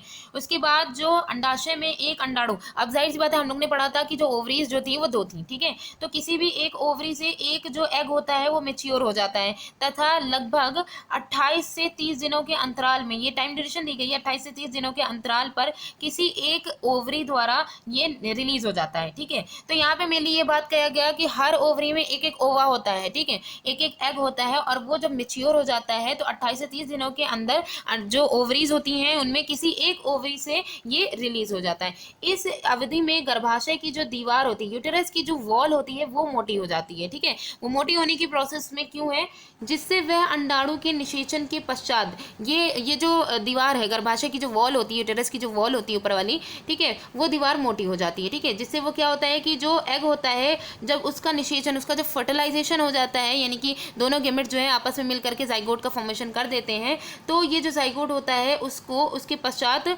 इसका जो है वो जो गर्भाशय होता है, यूटेरस होता है, वो उसका ग्रहण कर सके, ठीक है। अब उसमें जो आगे की उसमें डिवीजन के बाद, मल्टीप्लिकेशन के बाद जो प्रोसेस हो रही होती है, उसका मेनली काम किस में होता है, गर्भाशय में होता है, जैसे हमने पहले भी डिस्कस किया था। जिसके फलस्वरूप गर्भ, अब इसी के ही बाद जब ये जो जाइगोट होता है, जब ये यूटेरस तक पहुंचता है, उसको वो धारण कर लेता है यूटेरस, उसके बाद गर्भधारण इसी को ही कहते हैं, ठीक है। तो यही जो है मेनली जो गर्भधारण की जो कंडीशन थी वो यहीं पे ही होती है, जिसे प्रेगनेंसी वाली प्रोसेस हो गई। अब इसके बाद क्या है, यदि अंडाणु का निषेचन नहीं हो पाता है, मतलब कि अगर ऐसा हुआ कि ओवा का जो है मतलब कि उसका निषेचन, उसका फर्टिलाइजेशन नहीं हो पाए, तो ऐसी स्थिति में जो एग होता है तथा वो गर्भाशय की मोटी स्तर उसकी रुधिर वाहिकाओं सहित निस्तारित हो जाता है। मतलब कहने का है कि जो एग का यूटेरस की जो वॉल है वहाँ तक पहुँचने की प्रोसेस तो होगी, भले उसका फर्टिलाइजेशन हो चाहे ना हो, लेकिन जब वो वहाँ तक के पहुँच जाएगा, उसका फर्टिलाइजेशन नहीं हुआ, तो आगे की प्रोसेस हो नहीं पाएगी। ऐसी कंडीशन में क्या होगा, जो ओवा है और जो यूटेरस की जो वॉल है, जो मोटी लेयर है, और साथ ही साथ जो रुधिर वाहिकाएँ हैं, जो रुधिर की जो है नलिकाएँ जो थी, ठीक है, ब्लड वेसल्स वगैरह जो थी, उन सब का निस्तारण हो जाता है, वो सब टूट करके वो रिलीज होने लग जाती हैं। इससे स्त्रियों में रक्तस्राव, जब वो टूट जाती है, वो वॉल जो रैप्चर हो जाती है, उसके बाद वो रिलीजेशन हो जाता है। वॉल के रैप्चर होने की वजह से ये जो डक्ट वगैरह हैं वो सब फट जाती हैं, ठीक है। तो उसकी वजह से क्या होता है कि स्त्रियों में रक्तस्राव होने लग जाता है, ब्लीडिंग होने लग जाती है। यही जो ब्लीडिंग होती है, इसी को ही हम मेंस्ट्रुएशन साइकिल कहते हैं, ठीक है, जिसे रजोधर्म भी कहते हैं। ऋतुस्राव कहेंगे या फिर रजोधर्म कहेंगे। ऋतुस्राव यानी मेंस्ट्रुएशन जो साइकिल होती है, लगभग 28 से 30 दिनों में एक बार होता है। 28 से 30 दिनों की यानी मंथली जो प्रोसेस यहाँ पे दी गई है, 28 से 30 दिन, उनमें एक बार ये होता है, हर महीने ये चीज़ होती है, ठीक है। पहला जो यहाँ पे मेंस्ट्रुएशन साइकिल जो पहली बार होती है, उसमें वो प्यूबर्टिक एज में होता है, जिससे रजोधर्म, यहाँ पे इसलिए यहाँ बोला गया था रजोधर्म, क्योंकि ये जो रजोदर्शन है, ये क्या होता है कि जो पहला जो मेंस्ट्रुएशन साइकिल जो पहली बार स्टार्ट होती है, जो कि प्यूबर्टिक एज 11 से 12 साल की होती है, उसमें जो ये स्टार्ट होती है, इसको मीनार्च कहा जाता है। ये जो पॉइंट है इसे ध्यान जरूर रखना है, क्योंकि इससे क्वेश्चन बहुत आता है कि मीनार्च कौन सी एज में होता है और मीनोपॉज कौन सी एज में होता है, खासकर फीमेल की कंडीशन में, ठीक है। तो यहाँ पे देखते हैं, तो जो पहला मेंस्ट्रुएशन साइकिल जो हुआ, वो जब पहली बार जब होता है, जो कि प्यूबर्टिक एज में होता है 11 से 12 साल में, इसको रजोदर्शन या फिर मीनार्च कहते हैं, ठीक है। और दूसरा जो है लगभग 45 से 50 वर्ष की आयु में जो ऋतुस्राव होना रुक जाता है। दो ही कंडीशन यहाँ पे दी जाती है, एक तो स्टार्टिंग पूछी जाती है और एक एंड जो होता है जहाँ पे जो है स्टॉप हो जाता है, ये मेंस्ट्रुएशन साइकिल जो होती है वो रुक जाती है, ठीक है। तो वो 45 से 50 वर्ष की आयु में होती है। जब ये ऋतुस्राव जो होना, जब ये रुक जाता है, तो ये जो मेंस्ट्रुएशन साइकिल के रुक जाने की जो कंडीशन होती है, इसको रजोनी वृत्ति कहते हैं, यानी कि इसको मीनोपॉज कहते हैं। मीनोपॉज कैसे लिखते हैं, मीनोपॉज, ठीक है। जो मीनोपॉज की कंडीशन होती है, तो स्टार्टिंग जो होगी वो मीनार्च से हो जाएगी और एंडिंग जो होगी वो मीनोपॉज की कंडीशन में हो जाएगी। यानी कि यहाँ पे मेनली जो रिप्रोडक्शन की प्रोसेस है, अगर देखा जाए तो फीमेल की 40 से 50 साल की अंतर्गत, मतलब कि इतनी ही एज तक की उसकी लिमिटेड रहती है, ठीक है। उसके बाद बहुत रेयर केस ऐसे होते हैं कि जिनमें जो है गर्भधारण की, प्रेगनेंसी की कंडीशन आए, अदरवाइज बहुत मुश्किल होता है, ठीक है। तो इसके बाद क्या होता है कि यहाँ पे देखिए प्रारंभ में जो मेंस्ट्रुएशन साइकिल थी उसके अनियमित हो सकता है। जब स्टार्टिंग होती है तो ये जो है इरेगुलर हो सकता है, इसमें कभी ज़्यादा भी हो सकता है, कभी कम भी हो सकता है, या जो है मतलब डिस्टेंस भी हो सकती है मंथली, ठीक है। उसके नियमित होने में कुछ समय लगता है, तो स्टार्टिंग में जो है ये अनियमित हो सकती है। अब पहली कहती है कि स्त्रियों में जनन काल की जो अवधि होती है, इनमें जो फीमेल्स होती हैं, इनमें जो रिप्रोडक्टिव लाइफ होती है वो रजोदर्शन और रजोनिवृत्ति यानी कि मीनार्च और मीनोपॉज तक ही होती है। तो ये बात जो इसने ये कही गई है, क्या ये सही है? तो आइए देखते हैं, इसको कायदे से स्पष्ट करें इसे। तो यहाँ पे देखिए मेंस्ट्रुएशन साइकिल में होता क्या क्या है। मेंस्ट्रुएशन साइकिल का जो नियंत्रण होता है वो हार्मोन के द्वारा होता है, ठीक है। हार्मोनों की कंट्रोल में ही इसका नियंत्रण भी होता है। इस चक्र में जो ओवा होता है उसका मेचुरेशन होना, इसका निर्मोचन, गर्भाशय की दीवार का मोटा होना, यानी कहने का है कि ये जो पूरी जो मेंस्ट्रुएशन साइकिल है उसमें खाली वॉल का रैप्चर होना ही नहीं आता है, सारी प्रोसेस होती है, क्योंकि ये हार्मोनों के द्वारा कंट्रोल होता है। पहली चीज़ तो ये हो गई। दूसरा, ये जो साइकिल होती है इसमें होता क्या है, जो एग है उनका मेच्योर होना, उसके बाद उसका जो ओवरी है उससे उसका रिलीज होना, निर्मोचन होना, साथ ही साथ जो यूटेरस की जो वॉल जो मोटी हो रही है उसका मोटा होना, एवं निषेचन, फर्टिलाइजेशन ना होने की स्थिति में उसका टूटना। फर्टिलाइजेशन अगर हो गया तो जो है फिर वो प्रेगनेंसी की कंडीशन आ जाएगी। फर्टिलाइजेशन अगर नहीं हुआ तो वो जो वॉल होगी वो टूट जाएगी, वो रैप्चर कर जाएगी। तो ये सारी कंडीशन जो है वो मेंस्ट्रुएशन साइकिल के अंतर्गत आती हैं। यदि ओवरी का जो एग है, ठीक है, ओवा जो है उसका निषेचन हो जाता है, यानी कि उसका अब अगर वो जो है उसकी जो फर्टिलाइजेशन की प्रोसेस जो है वो कंप्लीट हो जाती है तो वह फिर गुणन करने लग जाता है, ठीक है। वह विभाजन करता है तथा गर्भाशय के विकास, यूटेरस के विकास के लिए, यूटेरस में जाकर के मेनली उसका डेवलपमेंट होता है ना, तो वहाँ पे विकास के लिए जो यूटेरस की वॉल है उससे जाकर के फिक्स हो जाता है। जैसे कि आप पिछले अध्याय में आपने देखा भी था, एक पिक्चर भी देखी थी कि किस तरीके से जो एग जो था, जो एग नहीं, जो जाइगोट बन गया था, ठीक है, जो फर्टिलाइजेशन के बाद जाइगोट जो बना था वो कैसे जाकर के यूटेरस की जो मेन जो मोटी वॉल है, ठीक है, यूटेराइन लाइन जो है, लाइनिंग जो है उसमें जाकर के वो फिक्स हो जाता है। उसके बाद वो अपना भरण पोषण वहीं से ही करता है। नेक्स्ट हेडिंग है हमारी कि संतति का लिंग निर्धारण किस प्रकार होता है। जो बेबीज़ होते हैं, न्यूबॉर्न बेबीज़ होते हैं, उनका हमें ये कैसे पता चलता है कि वो लड़का होगा, बॉयज़ होगा या फिर गर्ल्स होगा। तो हमें यहाँ पे मेनली जो उनका जो सेक्स डिटर्मिनेशन है वो यहाँ पे देखना है, ठीक है। तो देखिए यहाँ पे पहेली क्या जाना चाह रही है और क्या इन्होंने देखा है। मैंने अपनी माँ और चाची को बातें करते हुए सुना था कि मेरी चचेरी बहन का होने वाला जो बच्चा होगा वो लड़का होगा, जो मतलब कि उन्होंने ये बात किया था कि वो लड़का होगा या लड़की। मुझे ये जानने की उत्सुकता है कि इस बात का निर्धारण कैसे होता है कि जो निषेचित अंडाणु है, फर्टिलाइज जो एग है, वो लड़के में अथवा लड़की में विकसित होगा, ठीक है। ये इनको जानना है कि ये जो फर्टिलाइज्ड एग है वो किस में विकसित होगा, उसका डेवलपमेंट मेनली किस में होगा। तो यहाँ पे अभी हमें ये देखना है कि बॉयज़ और गर्ल्स में जो डिफ्रेंसिएशन है वो कैसे होगा। तो आइए देखते हैं, पहले देखते हैं निषेचित अंडाणु अथवा युग्मनज यानी फर्टिलाइज जो एग होगा, जिसे हम जाइगोट कह सकते हैं, जन्म लेने वाले शिशु के लिंग निर्धारण का संदेश होता है। यही जो जाइगोट होता है, क्योंकि इसमें दोनों ही गैमेट के क्रोमोसोम्स जो है इसमें सम्मिलित है ना, तो यही निर्धारण करेगा कि जो बेबी है, न्यूबॉर्न बेबी है, उसका जो सेक्स होगा वो क्या हो सकता है, उसका लिंग क्या हो सकता है। ये संदेश निषेचित अंडाणु में धागे सी संरचना अर्थात गुणसूत्रों में निहित होता है। ये मेनली ये जो संदेश है, ये जो मैसेज है, वो जो यहाँ पे धागे जैसी संरचना, जिसे हम क्या कहते हैं, क्रोमोसोम्स कहते हैं, उनमें निहित होता है। तो अध्याय 8 में हमने क्रोमोसोम्स के बारे में थोड़ा सा पढ़ा भी था कि जो गुणसूत्र होते हैं वो प्रत्येक कोशिका की किस में पाए जाते हैं, केंद्रक में उपस्थित होते हैं। और सभी मनुष्य की कोशिकाओं में केंद्रक में 23 जोड़े गुणसूत्र पाए जाते हैं। क्रोमोसोम जो होते हैं वो कितने होते हैं, 23 पेयर्स होते हैं, जिनमें से 2 जो गुणसूत्र होते हैं उन्हीं को ही हम लिंग सूत्र या सेक्स क्रोमोसोम्स कहते हैं, ठीक है। जिनमें जो सेक्स क्रोमोसोम्स होते हैं उनमें XX भी हो सकते हैं, X और Y दोनों ही इनमें जो है सम्मिलित होते हैं। स्त्री में XX क्योंकि पेयर में होते हैं, इसलिए जो फीमेल होती हैं उनमें जो सेक्स क्रोमोसोम्स होता है उनमें XX होते हैं, ठीक है। जबकि जो पुरुष होते हैं इनमें जो सेक्स क्रोमोसोम्स होता है वो X तथा एक X होता है और एक Y होता है। पेयर में होता है इसलिए एक X और एक Y होता है। तो ये चीज़ हो गई। उसके बाद युग्मक अंडाणु तथा शुक्राणु में गुणसूत्रों का एक जोड़ होता है। तो अगर देखा जाए कि ये जाइगोट जो है इसमें 2 मिल रहे हैं ना, कि इसमें जो जाइगोट होता है उसमें एग का जो मेन पोर्शन है वो मिल रहा है और जो है स्पर्म होगा उसका पोर्शन मिल रहा है। तो दोनों ही के मिलने से ही जो क्रोमोसोम्स इसमें जो पहुंच रहेंगे उनका एक जोड़ा उसमें पहुंच जाता है, ठीक है, एक पूरा पेयर पहुंच जाता है। तो यहाँ पे देखिए जो अनिषेचित अंडाणु से सदा एक X गुणसूत्र होता है। तो ये ध्यान रखिएगा क्योंकि एग जो होता है इनमें जो क्रोमोसोम्स के पेयर ऑफ क्रोमोसोम जो होते हैं उनमें सेक्स क्रोमोसोम्स XX होता है, ठीक है। तो एग जो होगा उनमें केवल एक एक्स गुणसूत्र होगा एक एग में, क्योंकि हमने ये देखा था कि जो सेल्स होती हैं वो क्या होती हैं, सिंगल सेल होती है ना, तो जाहिर सी बात है उसमें कितना क्रोमोसोम्स होगा, एक ही एक्स क्रोमोसोम्स होगा।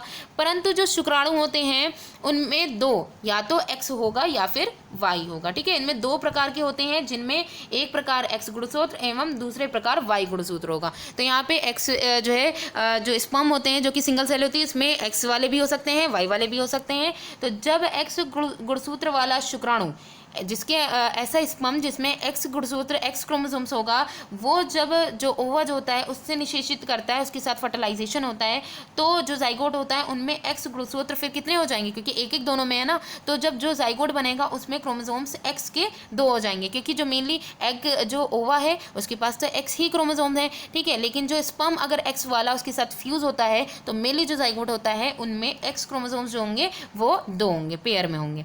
इसके अलावा जो मादा शिशु होगी जो फीमेल होगी उसमें विकसित तो उसकी इससे हम ये कह सकते हैं कि जो बेबी होगा वो क्या होगा, फीमेल होगा, ठीक है, मादा शिशु पैदा होगी। यदि एग को निषेचित करने वाला, इसी तरीके से जो एग को फर्टिलाइज करने वाला जो स्पर्म है उसमें वाई गुणसूत्र अगर होगा, वाई क्रोमोसोम्स होगा, तो जो जाइगोट होगा वो नर शिशु बेबी होगा, मतलब कि जो है मेल बेबी होगा, ठीक है। तो ये चीज़ हो गया। तो यहाँ पे आप देखिए ये पिक्चर में आपको आप देख लीजिए कि ये एक जो है स्पर्म है जो कि वाई वाला स्पर्म है, ठीक है। ये वाला जो स्पर्म है ये एक्स वाला है। ओवा में हमें पता है कि ओवा जो एक एक सिंगल सेल होते हैं तो एक एक में एक एक क्रोमोसोम्स होगा, तो दोनों में एक्स एक्स होगा। अगर वाई वाला जो है निषेचित होगा एग से तो बॉय हो जाएगा, ठीक है, और एक्स वाला जो है एक्स से होगा तो फिर गर्ल हो जाएगी, ठीक। तो ये चीज़ हो गया। इसके बाद आप ये जान गए होंगे कि जन्म से पूर्व शिशु के लिंग का जो निर्धारण है वो उसके पिता के लिंग गुणसूत्र द्वारा किया जाता है। ये चीज़ लाइन बहुत ही ज़्यादा इंपॉर्टेंट है, जिसके लिए काफ़ी जो मिथ्या जो फैल रखी है ना, तो ये इससे ये दूर रहेगी। तो ये जो धारणा बना रखी है कि बच्चों के लिंग निर्धारण उसकी माँ उत्तरदायी होती है, ये बहुत ही गलत है, पूर्णतः निराधार है और एवं अन्याय संगत है, ठीक है। तो यहाँ पे जो ये जो लिंग निर्धारण हो रहा है वो मेनली किस पर डिपेंड करता है, मेल पे डिपेंड करता है। तो ये यहाँ पे क्लियर हो गया। नेक्स्ट हेडिंग है हमारी कि लिंग हार्मोन के अतिरिक्त अन्य हार्मोन। अब यहाँ पे जैसे हम लोग ने अभी तक ही पढ़ा था सेक्सुअल हार्मोन के बारे में, इसके अलावा जो अन्य जितने भी हार्मोन हैं उनके बारे में भी हम डिस्कस कर लेंगे। तो यहाँ पे देखिए कि पुनः अवलोकन इसके बारे में कीजिए, जैसे हम लोगों ने अभी पहले भी हम लोगों ने डिस्कस किया था जो पिट्यूटरी ग्लैंड है उसके बारे में। तो पिट्यूटरी ग्लैंड द्वारा स्रावित हार्मोन जननांगों को उनके हार्मोन उत्पन्न, पिट्यूटरी ग्लैंड के द्वारा जो हार्मोन उत्पन्न हो रहा है वो जो रिप्रोडक्टिव ऑर्गन है उनसे जाकर के वो ये ऑर्डर देता है कि तुम लोग अपना अपना हार्मोन रिलीज करो, ठीक है, मेल और टेस्टिस और ओवरी, ठीक। अब आगे देखते हैं क्या इनका ऑर्डर है। तो मेनली जो पिट्यूटरी ग्लैंड का हार्मोन है वो स्टिमुलेशन का ही काम करता है, तो वो उद्दीपित कर देगा टेस्टिस और जितने भी जो रिप्रोडक्टिव ऑर्गन है उनको, जाहिर सी बात है टेस्टिस और ओवरी को। आप पढ़ ही चुके हैं कि जो पीयूष ग्रंथि है वो एक ऐसी है इंडोक्राइन ग्लैंड है जो कि मस्तिष्क से जुड़ी रहती है। ये जो मास्टर ग्लैंड है जिसे पीयूष ग्रंथि या पिट्यूटरी ग्लैंड कहते हैं, इसे मास्टर ग्लैंड भी कहते हैं, ये किसमें मेनली ये ब्रेन में होती है, उससे जुड़ी रहती है। तो ये जो पीयूष ग्रंथि यानी पिट्यूटरी ग्लैंड है ये टेस्टिस एवं ओवरी के अतिरिक्त हमारे शरीर के और भी एंडोक्राइन ग्लैंड्स हैं जैसे कि थायराइड और पैंक्रियास, अग्नाशय एवं एड्रीनल ग्लैंड जिसे अधिवृक्क भी कहा जाता है, जैसे कुछ अन्य इंडोक्राइन ग्लैंड्स जो होती हैं उनमें भी ग्रंथियाँ भी इसके अंदर सम्मिलित होती हैं, उन्हें भी ये स्टिमुलेट करने का काम जो पिट्यूटरी ग्लैंड का जो हार्मोन होता है वो करेगा। यहाँ पे एक पिक्चर दिखाई गई, इसमें सारी ग्लैंड्स का दिखाया गया। हमें पता है कि जो पिट्यूटरी या पीयूष ग्रंथि जो होती है या फिर इसे मास्टर ग्लैंड भी कहते हैं, ये कहाँ पाई जाती है, ब्रेन में पाई जाती है, ठीक है। दूसरी जो थायराइड ग्लैंड होती है वो गले में जो कंठ होता है वहाँ पे ये होती है, ठीक है, उपस्थित होती है। एड्रीनल ग्लैंड जो होती है जिसे अधिवृक्क भी कहते हैं, ये किडनी के ऊपर ये इस तरीके का जो स्ट्रक्चर है वहाँ पे होती है, ठीक है। अग्नाशय जिसे पैंक्रियास कहते हैं वो यहाँ पे आपने देखा होगा कि ड्यूडेनम के पास जो स्मॉल इंटेस्टाइन का फर्स्ट पार्ट जो होता है, ग्रहणी जिसे कहते हैं, उसमें लीफ जैसा स्ट्रक्चर होता है, ठीक है। और इसके बाद है कि जो स्त्रियों में जो अंडाशय की स्थिति हम लोग ने पिछले चैप्टर में ढंग से इसको देखा था वो यहाँ पे हो जाएगी, और जो टेस्टिस होता है जिसमें स्पर्म का प्रोडक्शन होता है वो ये हो जाएगा, ठीक है। तो ये सारी इंडोक्राइन ग्लैंड हो गई, ठीक है। अब यहाँ पे है कि बूझो और पहेली को याद है कि एक बार जब वह अपने डॉक्टर बुआ के यहाँ गए थे तब उन्होंने वहाँ के काका के नाम के एक लड़के, मतलब काका नाम का एक लड़का था जिसके बारे में उनको उस लड़के को उन्होंने देखा था कि जिसका गला बहुत ही ज़्यादा फूला हुआ था और उभरा, बाहर की तरफ उभरा हुआ था। उनकी बुआ ने उन्हें बताया कि काका ग्वाइटर, ठीक है, नामक जो व्याधि से ग्रस्त है, ग्वाइटर एक डिजीज़ है जिससे वो ग्रस्त है, जो कि थायराइड ग्लैंड जो है उसका थायराइड ग्रंथि का रोग होता है। तो जो ये काका नाम का जो लड़का था, इसमें जो ये ग्वेटर वाली जो डिजीज़ हुई, इसका रीज़न ये हुआ कि थायराइड ग्लैंड जो होती हैं वो कौन सा हार्मोन रिलीज़ करती हैं, थायरॉक्सिन हार्मोन रिलीज़ करती हैं। ये वाला जो पोर्शन है ना, इसका बहुत ही ढंग से इसे पढ़िएगा, क्योंकि इसमें एग्जाम्स में तो अक्सर करके इसमें से क्वेश्चन आते ही हैं, और ये नीचे जो अभ्यास मतलब आगे जाकर के जो अभ्यास आएगा उसमें भी इसमें जो एक क्वेश्चन होगा उसमें काफ़ी हेल्प मिल जाएगी आपको, ठीक है। तो यहाँ पे देखिए जो थायराइड ग्लैंड होती है, ग्वेटर डिजीज़ जो हुई वो किसकी वजह से हुई, थायराइड ग्लैंड जो होती है वो कौन सा हार्मोन रिलीज़ करती है, थायरॉक्सिन हार्मोन जो है उसका उत्पादन करती है, ठीक है। तो जब थायराइड ग्लैंड थायरॉक्सिन हार्मोन का उत्पादन नहीं कर रही होती है, उसमें सक्षम नहीं होती है, तो जो ग्वेटर डिजीज़ होती है वो हो जाती है, जिसे घेंगा रोग कहते हैं। उनकी बुआ ने यह भी बताया कि उनके जो फूफा जी हैं वो मधुमेह से पीड़ित हैं, डायबिटीज़ से पीड़ित हैं, क्योंकि उनका जो अग्नाशय है, पैंक्रियास है, वो इंसुलिन हार्मोन का उत्पादन पर्याप्त मात्रा में नहीं कर रहा है। और इंसुलिन हार्मोन का काम क्या होता है कि जो बॉडी की ग्लूकोज होती है इसको ग्लाइकोजन में कन्वर्ट कर देना, ठीक है, और इसके फॉर्म में जो है वो ग्लाइकोजन स्टोर हो जाना। बूझे एवं पहेली ने उनके दवाखाने में टंगे चार्ट में दर्शाए गए जो एड्रिनल ग्लैंड है उसके विषय में भी उन्होंने पूछा। उनकी बुआ ने उन्हें बताया कि एड्रिनल ग्लैंड जो होती है, ठीक है, जिसे अधिवृक्क ग्रंथि भी कहते हैं, ऐसे हार्मोन स्रावित करती है जो रुधिर में नमक की मात्रा को संतुलित करता है। तो यहाँ पे इनके फंक्शन भी बताया जा रहा है कि देखिए यहाँ पे जो मधुमेह डिजीज भी हो गया, हार्मोन भी हो गया, कौन सी ग्लैंड रिलीज करेंगे, सारे क्वेश्चन यहाँ पे कंप्लीट हो रहे हैं, ठीक है। तो अब एड्रिनल ग्लैंड है, इसके बारे में देख लेते हैं। एड्रिनल ग्लैंड जो होती है वो एड्रिनलिन हार्मोन जो होती है इसको रिलीज करती है, ठीक है। एड्रिनल ग्लैंड जो हार्मोन रिलीज करती है वो बॉडी में, उसका फंक्शन क्या होता है, बॉडी में जो नमक की जो कंडीशन, सॉल्ट की जो बैलेंसी होती है उसको संतुलित करने का ये काम करता है। एड्रिनल जो ग्लैंड होती है वो एड्रिनलिन नामक हार्मोन का श्रावण भी करती है। एड्रिनलिन का काम क्या होता है ये भी देख लीजिए। उसका काम ये होता है कि ये क्रोध, चिंता एवं उत्तेजना, इसको ट्रिपल एफ हार्मोन भी कहते हैं, ठीक है। फाइट मतलब कि ट्रिपल एफ हार्मोन जो होता है उसका मेनली जो फुल फॉर्म होता है वो होता है फ्राइट, डर जाना, ठीक है, फ्राइट, फाइट और फ्लाइट, ठीक है। तो लड़ना और फिर उसके बाद भाग जाना, तो ये चीज़ हो जाएगी। क्रोध, चिंता एवं उत्तेजना की अवस्था में तनाव के संयोजन का कार्य करता है। तो ये काम एड्रेनलिन हार्मोन की वजह से ही हमें क्रोध आता है, हमको टेंशन जो होती है, हमको जो एक्साइटमेंट होती है वो इसी की वजह से होती है, ठीक है। तो ये फंक्शन भी हो गया, इसके कारण जो डिजीज़ होगी वो भी हमने देख ली। आगे देखते हैं कि यहाँ पे जो थायराइड है एवं एड्रिनल ग्लैंड दोनों ही के बारे में। थायराइड और जो एड्रिनल ग्लैंड है, ये जो पीयूष ग्रंथि थी, मास्टर ग्लैंड, उसके द्वारा श्रावित हार्मोन के माध्यम से प्राप्त आदेश के अनुसार ही हार्मोन का श्रावण करती है। तो जिस तरीके से टेस्टिस ओवरी अपना फंक्शन कर रही थी, उसी तरीके से थायराइड और एड्रिनल ग्लैंड है, ये भी अपना फंक्शन पिट्यूटरी ग्लैंड की जो स्टिमुलेटिंग हार्मोन होता है उसकी ऑर्डर पर ही ये अपना रिलीजेशन करती हैं। पीयूष ग्रंथि वृद्धि हार्मोन भी श्रावित करती है। अब यहाँ पे मेनली यहाँ पे ये है कि जो पीयूष ग्रंथि है, मास्टर ग्लैंड, ये वृद्धि हार्मोन, ग्रोथ हार्मोन जो है इसका श्रावण करती है, जो व्यक्ति की सामान्य वृद्धि के लिए आवश्यक होता है, ठीक है। यहाँ पे इनका क्वेश्चन है बूझो का, उन्हें देख लेते हैं। क्या अन्य जंतुओं में भी हार्मोन श्रावित होते हैं? क्या जनन प्रक्रिया में उनका कोई योगदान है अन्य जंतुओं में भी, ठीक है। तो नेक्स्ट सेटिंग हमारी है कि कीट एवं मेंढक में जीवन चक्र पूर्ण करने में हार्मोन का क्या योगदान है। तो ये जो हार्मोन्स हैं उनका जो कीट, यहाँ पे कीट दिया गया है, कोई भी इंसेक्ट हो जाएगा, ठीक है, और मेंढक का दिया गया है कि उनकी जो लाइफ साइकिल है उसको कंप्लीट करने में जो हार्मोन्स हैं उनका क्या रोल है। तो आइए देखते हैं कि जो है इंसेक्ट हैं उनमें जो कीट लिया जाएगा वो कौन सा लिया जाएगा, वो रेशम का कीट लिया जाएगा, ठीक है। तो उसमें देखें कि जो ऑलरेडी जो यहाँ पे सिल्क मॉथ होता है, इसके बारे में देखते हैं कि आप रेशम के कीट एवं मेंढक के जो फ्रॉग है उसके जीवन चक्र के विषय में तो पढ़ ही चुके हैं हम लोग ने। इसके जो है लाइफ साइकिल के बारे में पिछले जो चैप्टर्स हैं उनमें हमने इसको देखा था। तो यहाँ पे देखिए कि रेशम का जो कीट होता है जब वो इल्ली की फॉर्म में होता है, कैटरपिलर की फॉर्म में जब होता है, तो उसको वयस्क शलभ यानी कि उसको एडल्ट मौत की कंडीशन में जब वो आएगा तो उसमें बनने के लिए अनेक चरण से उसको गुजरना पड़ता है, वही इसकी लाइफ साइकिल कहलाएगी। 7th जो क्लास थी उसमें हम लोग ने जो है रेशम का कीट था, एडल्ट मौत जो था, इसके जो जीवन चक्र था, लाइफ साइकिल, उसके बारे में हमने पढ़ा था। इसके बारे में आप जो है इसको रिकॉल कर सकते हैं। इसी प्रकार जो टैडपोल है, टैडपोल क्या होगा कि जो फ्रॉग होती है उसकी प्रारंभिक स्टेज होती है, उसको भी वयस्क मेंढक बनने में, जो एडल्ट जो फ्रॉग है उसको बनने में अनेक चरणों से गुजरना पड़ता है, ठीक है। तो इसका जो हमने जो आगे देखते हैं कि यहाँ पे ये जो मेंढक है, मेंढक की जो लाइफ साइकिल, इसके बारे में हम लोग ने जो क्लास 9th जो अध्याय 9 था, ठीक है, चैप्टर 9 जो था, इसमें हम लोग ने थोड़ा सा इसके बारे में डिस्कस किया था। तो यहाँ पे देखिए कि लार्वा से वयस्क बनने के इस परिवर्तन को कायांतरण कहते हैं। तो ये जो लार्वा की जो कंडीशन थी, ठीक है, लार्वा से जो वयस्क बनने की जो इसमें चेंजेस हो रहे हैं, जो इसमें परिवर्तन हो रहे हैं, इसी को ही कायांतरण, मेटामॉर्फोसिस कहते हैं। कीटों में कायांतरण का जो नियंत्रण होता है वो जिन हार्मोन्स के द्वारा होता है उसे हम देख लेते हैं कि कौन से हार्मोन इसमें रोल करेंगे, इनकी जो इंसेक्ट होते हैं उनकी मेटामॉर्फोसिस में। तो कीटों में जो कायांतरण होता है, मेटामॉर्फोसिस होती है, वो कीट हार्मोन के द्वारा होता है, ठीक है। इंसेक्ट हार्मोन जो होता है उन्हीं के द्वारा ये होता है। मेंढक में थायराइड जो द्वारा ही स्रावित हार्मोन थायरॉक्सिन, मेंढक में जिस तरीके से ह्यूमंस में थायराइड ग्लैंड से थायरॉक्सिन हार्मोन रिलीज होता है, उसी तरीके से मेंढक में थायराइड ग्लैंड उसमें पाई जाती है और उसमें थायरॉक्सिन हार्मोन जो है वो इसका नियमन करता है, उसकी पूरी लाइफ साइकिल में जो इसकी जो भी जो है फंक्शन होंगी। थायरॉक्सिन के उत्पादन के लिए जल में आयोडीन की उपस्थिति आवश्यक है। ये चीज़ ध्यान रखना है कि थायरॉक्सिन जो हार्मोन है उसका जो उत्पादन होगा, उसका प्रोडक्शन ज़रूरी ये होगा कि जो वाटर है उसमें आयोडीन की उपस्थिति ज़रूरी है, ठीक है। यदि जल में जिसमें टैडपोल वृद्धि कराए, क्योंकि हमने ये देखा कि जीवन चक्र जो मेंढक में हो रहा है वो किस में होता है, हम लोग ने पिछले चैप्टर में ये पढ़ा भी था कि वो जल में उनकी पूरी लाइफ साइकिल चलती है, ठीक है। तो उसमें जल में उपस्थित जो आयोडीन की मात्रा है उसी में ही टैडपोल वृद्धि कर रहे हैं, ठीक है। आयोडीन की मात्रा पर्याप्त मात्रा में आयोडीन नहीं है तो टैडपोल वयस्क मेंढक में परिवर्तित नहीं हो सकते अगर उनको पर्याप्त मात्रा में आयोडीन जल में नहीं मिल रही है।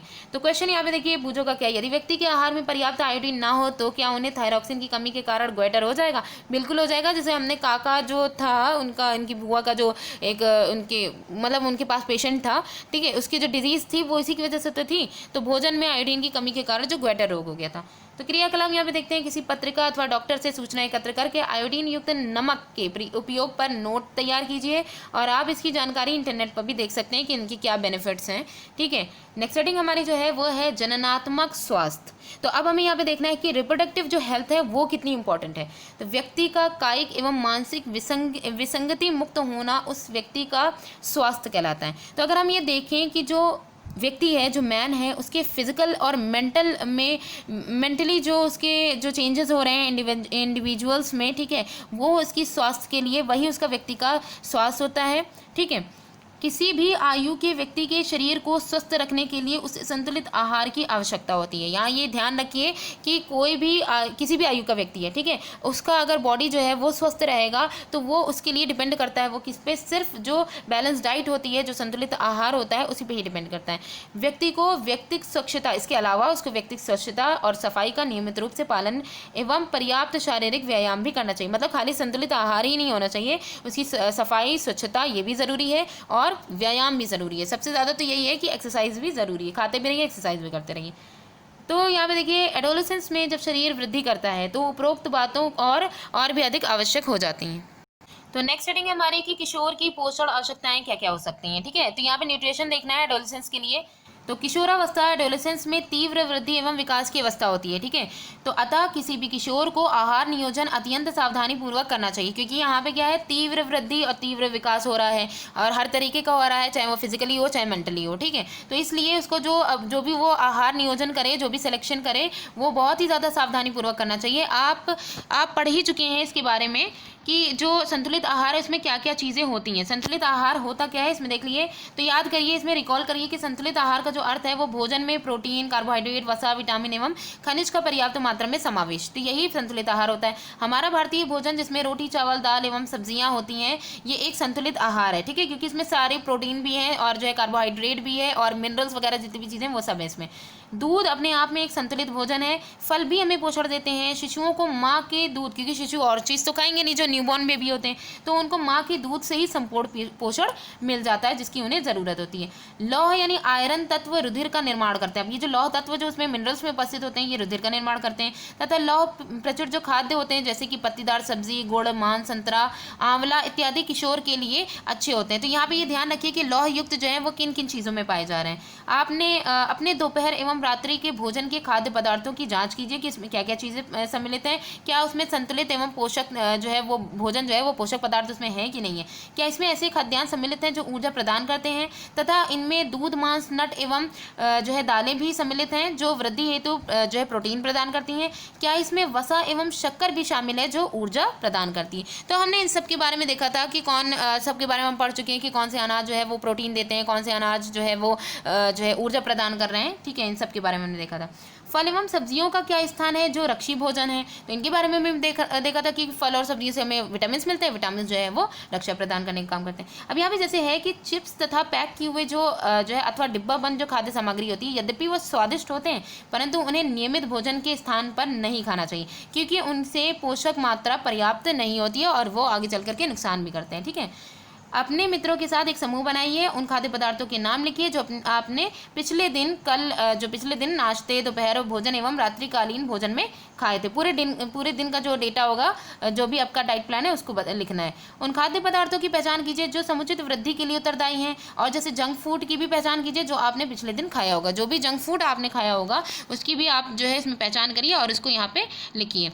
नेक्स्ट यहाँ पे जो क्रियाकलाप है इसमें क्या करना है कि प्रेरणा लेकर के जो भी आपको नॉलेज मिली है उससे लेकर के चार्ट अथवा पोस्टर बना करके अपनी कक्षा में लगाइए, जिससे आप किशोर की आहार संबंधी आवश्यकता के प्रति सचेत रहें। जो एडोलेसेंस की कंडीशन में जो बच्चे पहुंचे हैं उनके लिए आप सचेत रहें। इसके लिए आप अपनी रचनात्मक शक्ति का प्रयोग कर सकते हैं। इसे विज्ञापन मतलब आप थोड़ी आर्ट वगैरह का यूज़ कर सकते हैं, या विज्ञापन के रूप में भी इसे प्रदर्शित कर सकते हैं। आप इन विषय पर प्रतियोगिता का आयोजन भी कर सकते हैं। तो यहाँ पे कोई कॉम्पिटिशन वगैरह भी कर सकते हैं। यहाँ पे जैसे दिखाया गया मांस है, सब्जियां हैं, दूध एवं अंडे हैं, और फ्रूट्स में जैसे कि सेब और कुछ फल यहाँ पे दिखाए गए। इसके साथ ही साथ यहाँ पे कुछ अनाज या खाद्यान्न भी दिखाए गए। तो ये सब भोजन के पोषक पदार्थ हैं।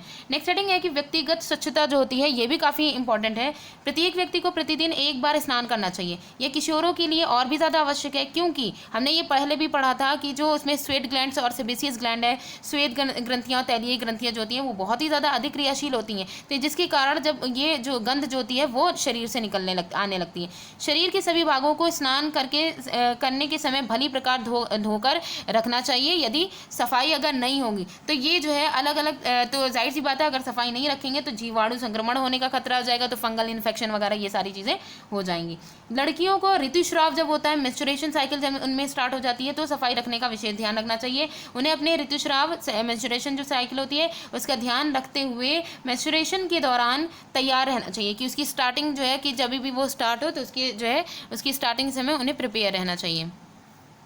तो उन्हें हमेशा साफ सैनिटरी नैपकिन अथवा घर पर तैयार किए गए कपड़े का जो पैड है वो इत्यादि का उपयोग करें। ठीक है, आवश्यकता अनुसार हर 4 से 5 घंटे में नैपकिन अथवा घर पर तैयार किए गए जो पैड है उसको बदलते भी रहें। ठीक है, ये चीज़ हो गई कि जो किशोरावस्था में जो बॉयज़ एंड गर्ल्स हैं उनको क्या क्या जो है सफाई स्वच्छता रखनी चाहिए। नेक्स्ट हेडिंग है कि शारीरिक व्यायाम। तो जो यहाँ पे जो व्यायाम है ये भी काफ़ी इंपॉर्टेंट है। काफ़ी जो है एक्सरसाइज जो होती है ये फिजिकल एक्सरसाइज ये भी काफ़ी इंपॉर्टेंट रोल निभाती है। जैसे इसमें ताज़ी हवा में टहलना एवं खेलना शरीर को चुस्त एवं स्वस्थ रखता है। सभी युवा जितने भी किशोर लड़के एवं लड़कियों को टहलना, व्यायाम करना एवं बाहर खेलना चाहिए। ठीक है, किस कंडीशन में? एडोलेसेंस की कंडीशन में खास करके। अब यहाँ पे कुछ भ्रांतियाँ हैं उनको भी हम जो है दूर करें। जो है मिथ्स जो बना दी गई हैं उनको देखते हैं, जो एवं असत्य अवधारणाएं हैं, क्या करें ना करें। ठीक है, तो देखिए अध्याय 9 में एवं इस अध्याय में भी आपने मनुष्य के जो रिप्रोडक्टिव ऑर्गन है, जनन संबंधी वैज्ञानिक तथ्य एवं सिद्धांतों के विषय में पढ़ा। ऐसी बहुत सी असत्य अवधारणाएं प्रचलित हैं जिन्हें जान करके आपको किशोर होने के नाते छोड़ना चाहिए। मतलब कि उन्हें जान करके अगर आप एडोलेसेंस की कंडीशन में तो उन मिथ्स पर ध्यान ना दीजिए। उदाहरण के लिए जैसे किशोरों में शारीरिक परिवर्तन संबंधी अनुभवों को लेकर के जो भ्रांतियाँ फैलाई गई हैं, जो असत्य अवधारणाएं हैं, इनमें से कुछ को नीचे दिया गया है। आप इस संबंध में तर्क प्रस्तुत कर सकते हैं, और ये जो मिथ या असत्य धारणा है जिनका कोई आधार नहीं है, तो इसके आधार पर आप अपना जो मिथ है अपना जो राय है वो भी दे सकते हैं। तो देखिए मिथ्स क्या क्या है। पहला है, जब ये जो ऋतुस्राव की कंडीशन होती है, मेंस्ट्रुएशन की कंडीशन होती है, तो उस समय यदि कोई लड़की किसी लड़के को देखती है तो वह गर्भवती हो जाती है। ये एक मिथ है। ठीक है, इसमें कोई रियलिटी नहीं है। नेक्स्ट हेडिंग है कि संतान के लिंग की जो निर्धारण होता है, हमने अभी यहाँ पे क्लियर किया, साइंटिफिकली इसको प्रूव किया कि जो है बेबी होता है उसका जो सेक्स का जो निर्धारण होता है वो उसके लिए उसकी माँ उत्तरदायी नहीं है, बल्कि उसके जो फादर हैं वो उत्तरदायी हैं। नेक्स्ट हेडिंग है कि ऋतुस्राव मेंस्ट्रुएशन साइकिल की अवस्था में लड़की का रसोई घर में काम करना निषिद्ध है। ये अक्सर करके जो हिंदूज फैमिली होती है इनमें ये जो है अक्सर करके सुनने में मिलता है, तो ये भी एक मिथ है। ठीक है, इसके अलावा आपको ऐसे अन्य जो है अनेक कथन का भी मिथ मिलेंगे जिनका कोई आधार नहीं है, उनको उखाड़ फेंकिए और उनको छोड़ दीजिए। उनके बारे में बिल्कुल भी आप इन सारी चीज़ों के बारे में ध्यान ना दीजिए। ठीक है, अब यहाँ पे एक क्रियाकलाप है, उसमें भी देख लेते हैं। तो इस क्रियाकलाप में देखिए कि अपनी कक्षा में उन सहपाठियों के आंकड़े एकत्र कीजिए जो नियमित रूप से व्यायाम करते हैं, एक्सरसाइज जो है वो कंटिन्यूली करते रहते हैं, तथा उनके आंकड़े भी एकत्र कीजिए जो व्यायाम नहीं करते हैं।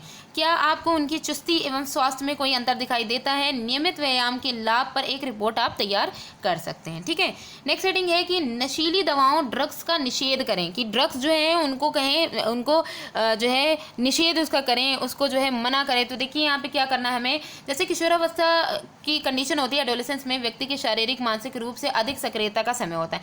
इसमें जो वृद्धि काल होता है वो एक सामान्य वृद्धि काल जो है वो एक सामान्य भाग है, अतः भ्रमित अथवा असुरक्षित महसूस ना करें। ऐसी कंडीशन में काफ़ी कन्फ्यूजन, काफ़ी इतनी तेज़ी से सारे चेंजेस हो रहे होते हैं कि जो किशोर होता है वो बहुत ही ज़्यादा असुरक्षित अपने आप को फील करने लगता है। तो उससे असुरक्षित फील नहीं करना है अपने आप को। यदि कोई व्यक्ति आपको यह बताता है कि किसी ड्रग्स या नशीली जो दवा है उसके सेवन से आप अच्छा अथवा तनाव मुक्त महसूस करेंगे, क्योंकि जो एडोलेसेंस की कंडीशन होती है ये इसमें तनाव जो होता है वो बहुत ही ज़्यादा होता है, प्रेशर बहुत होता है।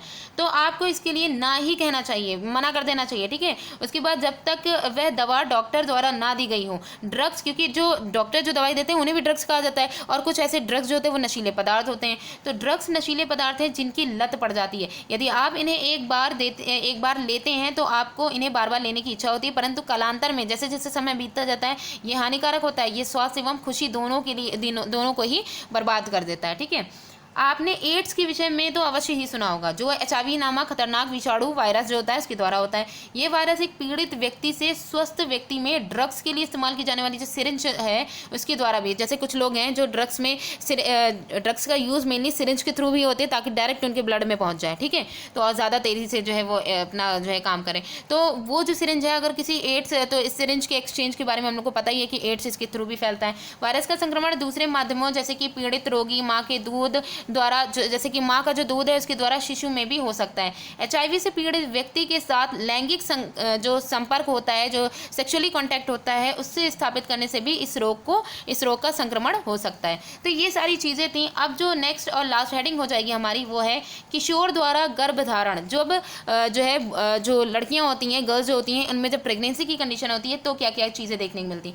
आप संभवतः जानते होंगे कि हमारे देश में विवाह की विधि संगत कानूनी आयु जो है, जो एक जो है एज लिमिट जो तैयार की गई है, कि जो है शादी की जो एज फिक्स की गई है कि लड़कियों में 18 वर्ष और लड़कों में 21 वर्ष है। इसका कारण यह है कि जो टीन आयु, जो टीनेजर्स होते हैं उनमें, किशोर में लड़कियां जब लड़कियां माँ बन जाती हैं प्रेगनेंसी की कंडीशन में, तो शारीरिक एवं मानसिक रूप में मातृत्व के लिए तैयार नहीं होती हैं। तो जब ऐसी टीनेजर की जब कंडीशन होती है तो इसमें जो लड़कियां होती हैं जब वो माँ बन जाती हैं तो वो मातृत्व के लिए वो तैयार नहीं होती हैं। और बाल विवाह, कम उम्र में जो विवाह होता है जिसके द्वारा जो वो माँ बनने की उनकी कंडीशन हो जाती है, तो संतान दोनों ही, मतलब माँ और ऐसी कंडीशन में मातृत्व से माँ और संतान दोनों की ही स्वास्थ्य संबंधी जो समस्याएं होती हैं वो उत्पन्न हो जाती हैं। इससे युवा स्त्री जो होती हैं उनके लिए व्यवसाय के अवसर भी कम हो जाते हैं, व्यवसाय के अवसरों में भी कमी आती है, क्योंकि वे मातृत्व की जिम्मेदारी उठाने के लिए सक्षम नहीं होती हैं, अतः वे मानसिक पीड़ा से ग्रस्त हो जाती हैं। तो ये जो है ये काफ़ी इंपॉर्टेंट है, जिसकी वजह से जो बाल विवाह है इसको काफ़ी दिनों पहले ही इस पर निषेध भी हो चुका है, इसमें रोक भी लग चुकी है। ठीक है, तो ये हो गया कि आज का चैप्टर जो है वो यहाँ पे कंप्लीट हो जाता है। ठीक है, इसमें जो ज़रूरी क्वेश्चंस हैं उन्हें हम यहाँ पे देख लेते हैं, बस फिर आगे देखते हैं क्या है। तो यहाँ पे देखिए जो क्वेश्चंस जो है हम लोग ने अच्छे से डिस्कस किया है चैप्टर में, ठीक है, तो उन्हें वहीं से ही देखना है और जो ज़रूरी है वो यहाँ पे देख लेते हैं। तो देखिए यहाँ पे फर्स्ट क्वेश्चन है, शरीर में होने वाले परिवर्तन के लिए उत्तरदायी अंतःस्रावी ग्रंथियों द्वारा स्रावित पदार्थ का क्या नाम है। तो जो एंडोक्राइन ग्लैंड से जो पदार्थ स्रावित होता है उसे हम हार्मोन कहते हैं। ठीक है, तो यहाँ पे तो हार्मोन हो जाएगा। उसके बाद है नेक्स्ट है किशोरावस्था को परिभाषित कीजिए, इसे हम लोग ने अच्छे से डिस्कस किया है। ऋतुस्राव क्या होता है इसके बारे में भी हमने अच्छे से डिस्कस किया है। मेंस्ट्रुएशन साइकिल, यौवनारंभ के समय होने वाले शारीरिक परिवर्तन की सूची, तो हमने ये भी देखा था कि जो है एडोलसेंस की कंडीशन में या प्यूबर्टी की एज में जो चेंजेस हो रहे होते हैं उन सब के बारे में हमने डिस्कस किया था, इसकी भी सूची बन जाएगी। अब यहाँ पे जो है मेन यहाँ पे कि जो क्वेश्चन 5 में है कि 2 कॉलम आपको बनाने हैं जिसमें आपको एंडोक्राइन ग्लैंड्स के नाम और उनके द्वारा जो स्रावित हार्मोन है इनके बारे में। तो हमने जो उसमें चैप्टर में जो हम लोग ने पढ़ा था उनमें बस हम ऐसे ही ओरली बता रहे हैं क्योंकि हमने उसमें अच्छे से देखा भी था। ठीक है, जैसे कि पीयूष ग्रंथि मास्टर ग्लैंड होती है, उससे थायरोट्रोपिक हार्मोन या फिर वृद्धि हार्मोन को ही थायरोट्रोपिक हार्मोन कहते हैं। ठीक है, ये रिलीज होता है। दूसरा थायराइड ग्लैंड जो होती है वो थायरॉक्सिन हार्मोन रिलीज करती हैं। अधिवृक्क जिसे एड्रिनल ग्लैंड कहते हैं वो एड्रिनलिन हार्मोन जो है रिलीज करती हैं। अग्नाशय यानी पैंक्रियाज होता है वो इंसुलिन हार्मोन रिलीज करता है। और वृषण टेस्टिस जो होता है वो टेस्टोस्टेरोन रिलीज करता है। अंडाशय ओवरी जो होती है वो एस्ट्रोजन हार्मोन रिलीज करती है। तो ये हो गया हार्मोन्स के बारे बारे में हो गया। अब जो नेक्स्ट है वो यहाँ पे दिया गया है कि सही विकल्प चुनिए। तो देखिए, किशोर को सचेत रहना चाहिए कि वह क्या खा रहे हैं, क्योंकि उनमें यहाँ पे मेनली हमें ये देखना है कि उनमें उचित भोजन से उनके मानसिक जो है मस्तिष्क का विकास होगा। क्योंकि हम ये जानते हैं कि जो ये जो का जो सही स्टेटमेंट, क्योंकि यहाँ पूछा गया है कि सही विकल्प चुनना, ठीक है। तो इसमें शरीर में तीव्र गति होने वाले वृद्धि के लिए उचित आहार की आवश्यकता होती है। ये वाला स्टेटमेंट गलत है। जो सही है वो यहाँ पे ये है कि शरीर में तीव्र गति से होने वाली जो वृद्धि है, क्योंकि वृद्धि तो सबसे ज़्यादा तेज़ी से हो रही है ना, सारी चीज़ें, चाहे वो मानसिक हो चाहे वो फिजिकली हो, ठीक है, तो मेंटली फिजिकली दोनों में, तो उसके लिए उचित आहार की आवश्यकता है, ठीक। तो इसलिए उनको जो है अपने आहार के प्रति सचेत रहना चाहिए। नेक्स्ट हेडिंग है, नेक्स्ट है यहाँ पे कि स्त्रियों में जनन आयु जो है सेक्सुअल जो एज होती है उसका प्रारंभ उस समय होता है जब उनकी ऋतुस्राव मेंस्ट्रुएशन जो है वो प्रारंभ हो जाता है। और लास्ट यहाँ पे है कि निम्न में से कौन सा आहार किशोर के लिए सर्वोचित है। तो यहाँ पे देख लीजिए, जो सेकंड दिया गया है रोटी दाल और सब्जियाँ, वो जो है इनके लिए सबसे ज़्यादा हेल्दी होगा। तो ये चैप्टर यहीं पर ही कंप्लीट होता है। नेक्स्ट वीडियो में हम लोग नेक्स्ट चैप्टर जो है स्टार्ट करेंगे। Thanks for watching.